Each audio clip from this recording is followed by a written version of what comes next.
Well, again, those of you who have been to many funeral services here or with me, you'll maybe recognize many of these words throughout. I traditionally use the UCC Book of Worship, and I stray from it, but traditionally that's where I get kind of the bulk of my liturgy for funerals. And again, so much of that comes from Colossians. So if you go, oh yeah, I vaguely remember that, that's exactly where that all comes from. So the acknowledgement of Jesus above all, and Jesus from the beginning of time. Sometimes we forget that piece of the Trinity, right? That Jesus was there from the beginning of time as well. So there's one little section here that does say to give thanks, right? It was verse 11. May you be prepared to endure everything with patience while joyfully giving thanks to the Father. Okay, well, so there is that piece of it, but there's so much more in here that doesn't have the word thanks or it doesn't have the word gratitude. We didn't read the word gratitude here, but yet that we can find, I think, these things bubbling up within us. So I wanted to start today with just a couple quick quotes that I ran across that I really like. The first one, Robert Louis Stevenson. Some of you probably have read some of his work. But he says, the best things are nearest. Breath in your nostrils, light in your eyes, flowers at your feet, duties at your hand, the path of God just before you. And I love that one. I love that quote. I think of that pretty often, of just all the different, your senses, right, all being involved, and that all of life, all things, coming down to being a gift from God in our senses, in our being able to see all the different things that sometimes we overlook, just those small day-to-day blessings. And then this is a kind of a longer quote again, Henry Nouwen, kind of a mystic, that we actually have some of his Advent devotionals that I'll have out for next week if anybody wants to take one of those. Or if you really want one today because you're not here next week or whatever, see me, they're in my office. But he says, gratitude. Gratitude goes beyond the mine and thine and claims the truth that all of life is a pure gift. In the past, I always thought of gratitude as a spontaneous response to the awareness of gifts received. But now I realize that gratitude can also be lived as a discipline. The discipline of gratitude is the explicit effort to acknowledge that all I am and have is given to me as a gift of love, a gift to be celebrated with joy. So again, it's a discipline to be aware of that, to look at all the blessings that we have just before us, right in front of us, that we sometimes can overlook. So I love that one. And then this one's much shorter, but again, I think very powerful. Isaac Walton says, God has two dwellings, one in heaven and the other in a meek and thankful heart. So that meek and thankful heart can be a dwelling place for God. So I'm going to send these out in our Monday email, just in case maybe one of these is going to be something that you want to share maybe at your Thanksgiving meal on Thursday, or whenever it is. Or if you want to put up somewhere and kind of think about that. Is that something I really can try working on as a gratitude practice? Well, speaking of gratitude, I did hear a story. A priest and a minister and a rabbi went to see who was best at their job. And they thought, okay, well, we want to figure out like who's going to be most grateful to God for giving them the best ministry gifts. So they each went off into the woods separately. That's what what they were kind of going to do. Is each of us go out into the woods, find a bear, and attempt to convert it. Okay, so later they all came together to talk about their experiences. So the priest begins. He says, well, when I found the bear, I read to him from the catechism and sprinkled him with holy water, and next week is his first communion. And the minister says, well, I found a bear by the stream and preached God's holy word, and the bear was so convicted that he let me baptize him. And they both looked down at the rabbi, who's lying on a hospital bed in a body cast. Looking back, says the rabbi, maybe I shouldn't have started with circumcision. On Thanksgiving Day, we hear a lot about gratitude, right? Especially, or as we get into the Thanksgiving season. Although some of you have may noticed, and again, I'll get on my soapbox, that we maybe have skipped a little bit of the Thanksgiving season, right? I'd like to think that's not the case, and that even as we are, maybe many of us doing Christmas things and putting up Christmas decorations, and it's all around the stores already, I'd like to think that baked into Christmas is a gratitude, a thankfulness for Jesus coming here and for all that God does to us. We hear again about gratitude and sometimes of how good it is if we are, that we should practice it, and we should, and how we ought to count our blessings. And again, while there is beauty in that and truth in that, it can then complicate some of our feelings about gratitude. Some of us have been told to be thankful in ways that silence our pain. Some of us have felt pressured to act cheerful when our hearts are heavy. Some of us have heard gratitude used to keep us quiet in the face of injustice. So today, again, I want to just briefly kind of offer maybe a different approach to gratitude through the lens of Colossians 1:11-20 that we just shared. Again, the passage that gives us the most expansive visions of Christ in Scripture. Again, on purpose, right? Today is Christ the King Sunday. Next Sunday, we begin the whole church year. I can't remember when it was, maybe in the summer, a year ago. We went through and I kind of preached and showed, and again, many of you knew it, but I taught the church year. So the church year starts not January 1st, but starts next Sunday, the first Sunday of Advent. And then we'll go through, obviously, we have common time in there, and then we have Lent, and then we have the season of Pentecost and post-Pentecost, right? So there's all this big wheel, right, of our calendar. So it ends, our church calendar ends then with Christ the King Sunday. So this is the last Sunday of the liturgical year. And again, very often we have this Colossians scripture. Again, very expansive, talking about Christ.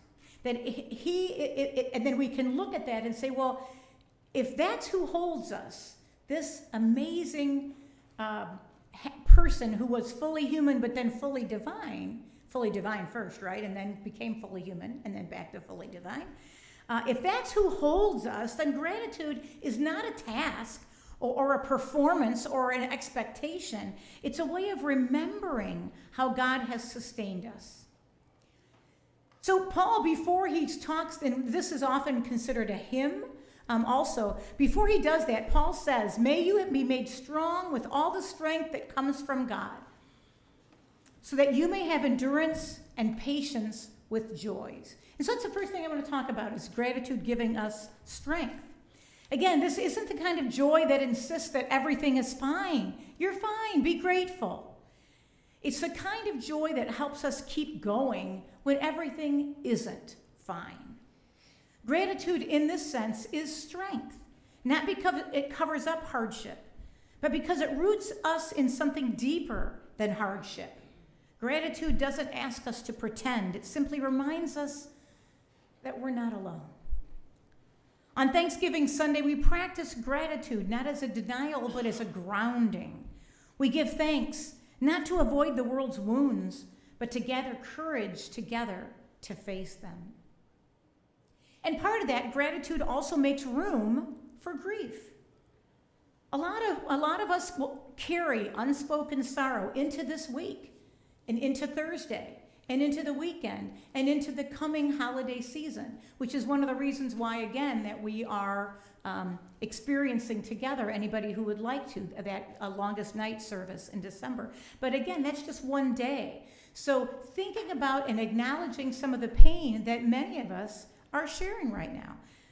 Empty seats at the table, fractured relationships, worries that sit heavy in the chest. In a culture kind of obsessed with positivity, people sometimes use gratitude to avoid pain. Just be thankful. Look on the bright side. But Scripture never asks us to hide what hurts. Colossians speaks of patience and endurance and joy all at the same time.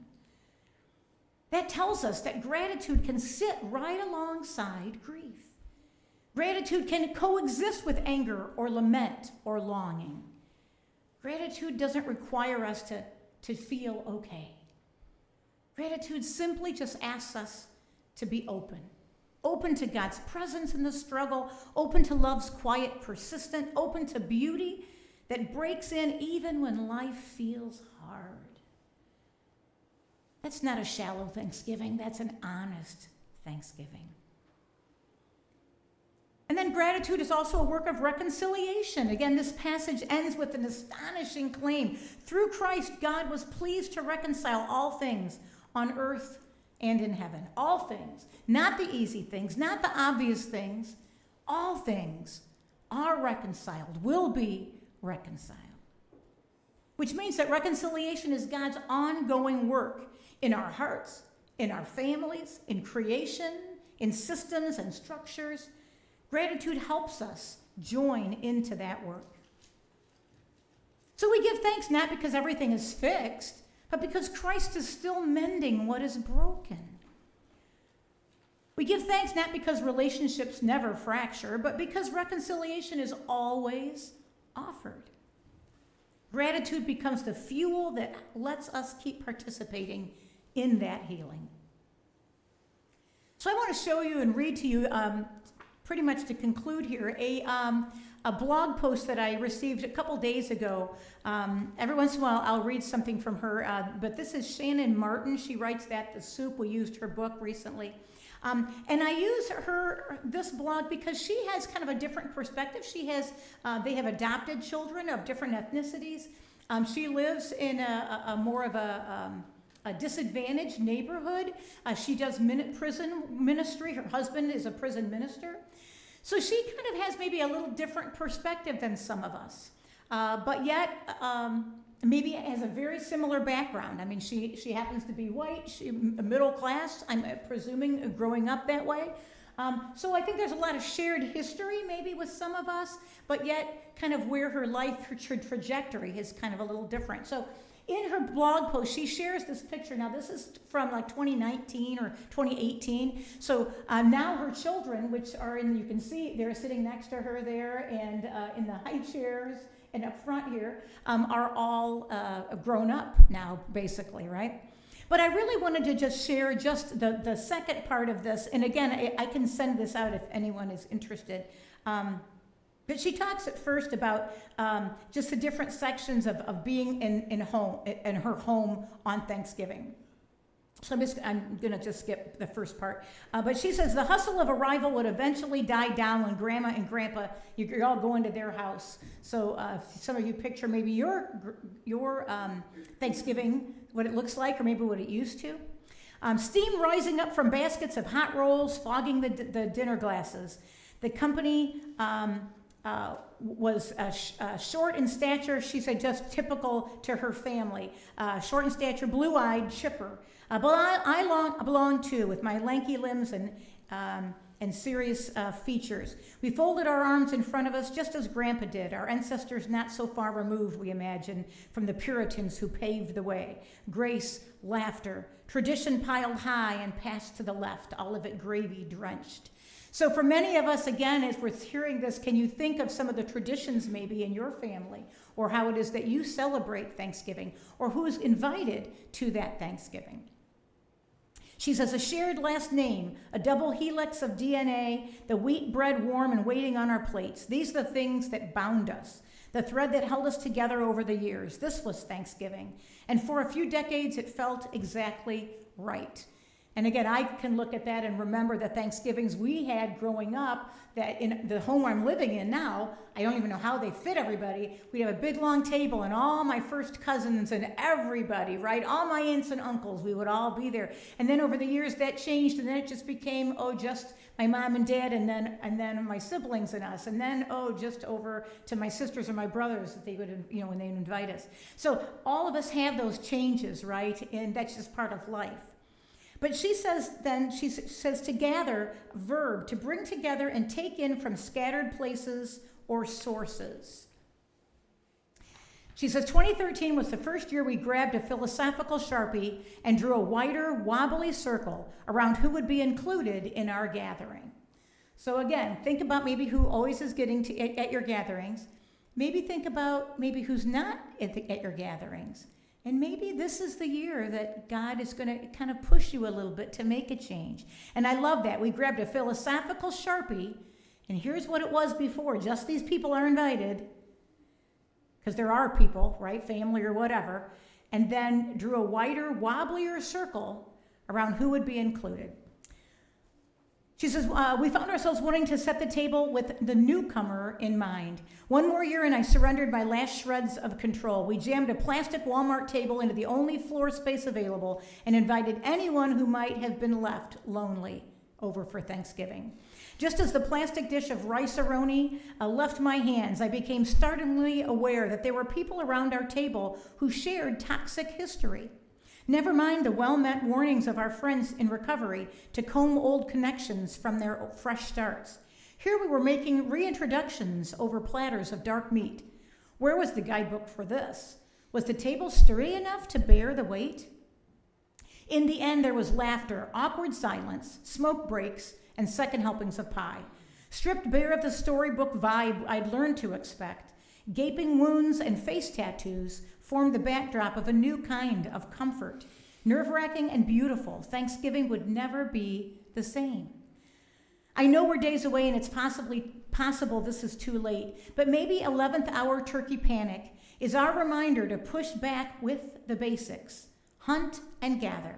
Make enough to share. I'm grateful for the long table of my childhood and for the friends whose persistent presence has loosened my grip on tradition and plans. There are 2 days left to track down the lonely and set a place for them, penning their names in ink. Again, what a beautiful way of looking at Thanksgiving, of a time to expand that circle of who we're comfortable with, who it is that we have at our table, and expand that. So today, let gratitude be gentle with you. Let it steady rather than pressure you. Let it open rather than silence you. May you notice what sustains you. May you give thanks for the love that keeps showing up. And may that love, Christ's cosmic love, hold you and strengthen you and send you out into the world, or better yet, bring into your home some of the world with compassion and courage. Thanks be to God.